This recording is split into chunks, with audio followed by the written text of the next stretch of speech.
We are still in the midst of the NBA offseason, but I figured enough things have happened with the Sacramento Kings that I could talk about them a little bit and talk a little bit about the upcoming training camp and who is fighting for their spots on the roster. Also, the NBA released the schedule for this season. I have released shorts about a lot of the things that have happened, which you can find either on YouTube or on Instagram and TikTok. But now I'll just kind of put that all together into a longer video where I can talk about it a little more. And so I think the place where I will start is with the backup center position because that is kind of after free agency. It's been the talk of the summer for the Kings is that backup center position. Right now, in terms of centers on the roster, you obviously have Sabonis, and then you have Trey Lyles as a possibility. We didn't see him play a lot of five last season, but we did see it a little bit in the playoffs and a very tiny bit during the regular season. And then we have Alex Len, who was really solid in the playoffs last year and at the end of the regular season. So I would expect him to be safe. I don't know if his contract is fully guaranteed. I think it is, though. So I think he's safe.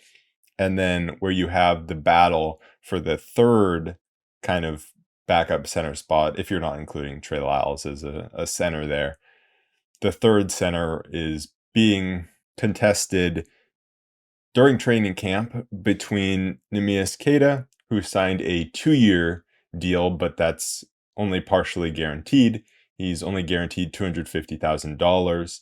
And if he's cut before the season starts, then he won't get any more than that. And Nerlens Noel, who has a 1-year deal that's also, I believe, only partially guaranteed. And then the Kings also signed Scala Bissiere. He's back to an Exhibit 10 deal, which pretty much just means he's probably, I think he'll be at training camp and then he'll probably just be on the Stockton Kings for next season. Because with Queta not being on the two-way deal anymore, now we got Jake Stevens, who is also on an Exhibit 10 deal, and Scala Bissiere as the bigs for Stockton, I guess, is the idea there. But the big battle is between Queta and Noel. And Neemias Queta is now going into his third year after being a second-round pick. He's had the two-way contracts, and he was eligible to get a third one. I think 3 is the limit. But the Kings are kind of saying he's either got to win it now or they're going to move on. He had a great G League season last year, was, I think, top 5 in MVP voting, made the All-Star team or whatever it was called. Maybe it was called the All-Star team or something else. I can't remember. But I would say he had a pretty mediocre summer league. He didn't grab hold of a spot on this roster with his summer league performance. And he had an injury in summer league that cut it a little bit short, but probably only by like 1 game because he probably would have sat out the last game anyways. So I think he probably only missed 1 game there. Sounds like the injury is pretty minor, so it's not a big deal, which is good because it was concerning when it was like a foot injury for a big 7-footer. But that's good that that wasn't serious.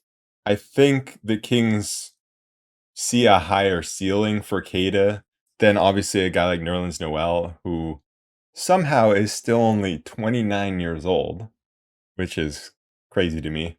But obviously they see Queta, I think, as the guy who can be more than just a shot blocking center. Whereas I think with Nerlens Noel, you're kind of getting just the safe. Well, I don't know if I should call it safe because he's been injury prone. But if he is healthy, then it's kind of the safe, just he's going to go out there, block shots, get rebounds, and roll to the rim. Whereas I think there's a little more potential with Queta to be more of a playmaker from different spots on the floor, whether it be the high post, mid post, or anywhere really. But I also think, like I said before, the Kings are kind of saying this is it for Queta. Like he has to prove it in this summer league or in this training camp. And if he does, then giving him that 2-year deal, which I think also if there's another partial guarantee to it. So I don't think he's guaranteed the full 2 years, even if he makes it past like opening day or whatever it is. But yeah, they're saying you got to prove it now, or we're not gonna wait around forever for him to develop. And I know, again, he's only been around for 2 years, but the Kings are moving towards a win now mode. The roster is still young, but not super young, and a team that got the third seed last year obviously wants to do even more and go deeper in the playoffs this coming season. And I think they probably see Nerlens Noel as a guy that can really provide value as a backup center. So Kata really is going to need to prove himself in this training camp, and that will be fun to see who wins that position. And then the Kings have a few more training camp spots. I think it's 21 that a team gets, and the Kings are at 18, I think. I would hope Jordan Ford gets a spot, and then we'll see who else the Kings bring in. And then we can move on to the schedule that came out for the Kings. I saw somewhere that the Kings had the third toughest schedule in the NBA, which sounds about right because you look at our division, and I think with like betting odds, we're favored to finish last in the division. At least I saw that on with some odds. Obviously, odds can be different, but I mean that just goes to show the strength of our division. We could really have all five Pacific Division teams in like the top 6 of the Western Conference. Yeah, that's not fun. Uh, everyone's kind of talking about the Western Conference getting stronger, and I mean, I think it's true that it got maybe a little stronger, but I think that's being a little overhyped. But the West is still clearly better than the East. So that is rough for the Kings that they have to play the 4 teams in their division that are very good, all guaranteed 4 times. We didn't get a Christmas Day game this season, which was unfortunate.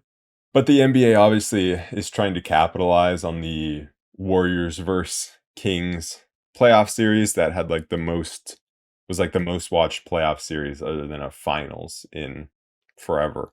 And so they put 3 of the Kings Warriors games on national television, like real national television, not NBA TV. And speaking of that, the Kings got 11 national TV games and like 22 if you're counting NBA TV, which is a lot compared to past seasons. So that's cool to see the Kings kind of getting the respect that they deserve because they're the third seed and a very exciting team.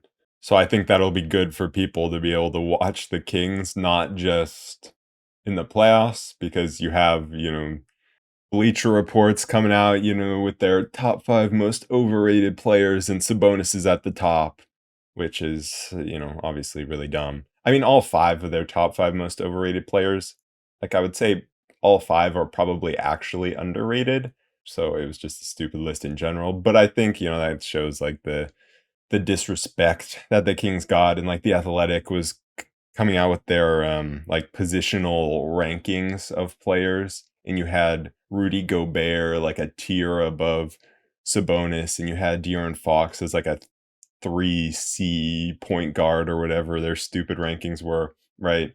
And their rankings are like dumb anyways because they had a Utah Jazz logo next to Rudy Gobert.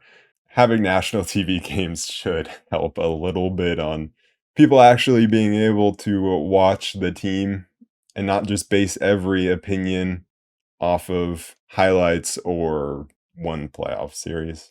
The Kings open the season in Utah against the Jazz, and then they come home for the home opener against the Warriors. They also have their in-season tournament games. They have 2 of those on national television as well, with the last one being against the Warriors, which is exactly what I wanted them to do with the in-season tournament, is actually be smart about how they scheduled it and who is like the home team and who was playing each other on the last game of the in-season tournament. And then so I think they did that well with the Kings and Warriors, obviously the top two teams, hypothetically, of their group going up against each other in Sacramento. So I think the scheduling for the in-season tournament has been good to be able to build that hype. At least you hope it would, unless, one of the teams or both of the teams bombs out or doesn't take it seriously or whatever. And I think another way that you can see how strong the Western Conference is just by looking at the in-season tournament groups. And you're like, okay, what groups are like super difficult? And you look at the East and you're like, or even like which are exciting. And it's like, no, no, no. And then you look at the West and you're like, one person might say group A is the group of death. And then another person's like, no, no, it's group C. And another person's like, no, it's group B. Like they could all be the group of death because that's how good the West is. And that's annoying. But I mean, that's the reason the Kings had such a long playoff drought. It's because the West is just always better than the East. But I am excited for the in-season tournament. I want the Kings to take it seriously, and I feel like they will. But of course, if they lose and don't make it out of the group, then who cares? And if they win, then it's like bigger than the NBA Finals, right?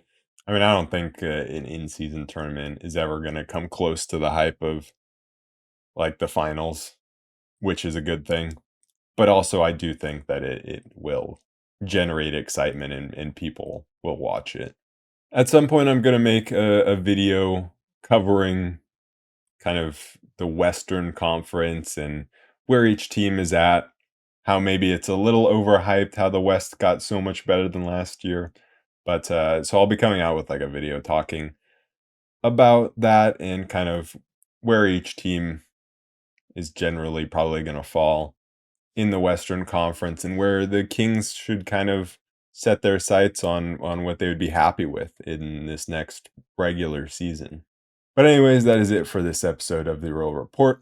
Just thought I would hop on because, it's been a bit since I've made a video and enough had happened in the off season. But I will be covering the FIBA World Cup, covering Team USA, talking about all those games that start just a couple of days from now. It's rough watching, with the Women's World Cup. I was staying up till 5 a.m. and now with the FIBA World Cup, it's like I got to get up at 5 a.m. That's rough. But I am still excited about the FIBA World Cup. So until then, I will see you guys later. Peace.